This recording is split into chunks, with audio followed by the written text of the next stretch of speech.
Jean Castex a fait savoir qu'il se ferait vacciner dès que possible avec AstraZeneca.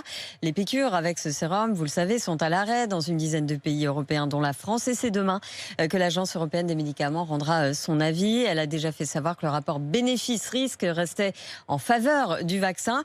Au Royaume-Uni, on continue de vacciner à tour de bras avec AstraZeneca. Martin Bourdin. À la sortie du Science Museum de Londres, transformé depuis quelques semaines en centre de vaccination, ces Londoniens sont soulagés. Tous ont reçu le même vaccin. Et ce n'est pas vraiment une source d'inquiétude.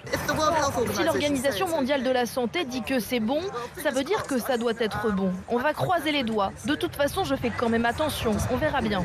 Nicolas, elle, retire même de la fierté à avoir reçu une dose du vaccin fabriqué par le laboratoire suédo-britannique. Je suis vraiment contente de participer à une campagne aussi réussie. Il y a plein de choses qui ne vont pas dans ce pays, mais ça, c'est le truc qu'on fait très bien. La population semble donc avoir entendu le message du gouvernement pour défendre ce vaccin, message répété depuis le début de la semaine par le Premier ministre britannique, Boris Johnson. Notre régulateur ne voit aucune raison de suspendre la vaccination. Il considère ce vaccin extrêmement efficace pour réduire non seulement les hospitalisations, mais aussi les cas graves et la mortalité. Dans une tribune publiée dans le journal Le Times, hier, il insiste aussi sur le faible coût et la distribution relativement facile de ce vaccin.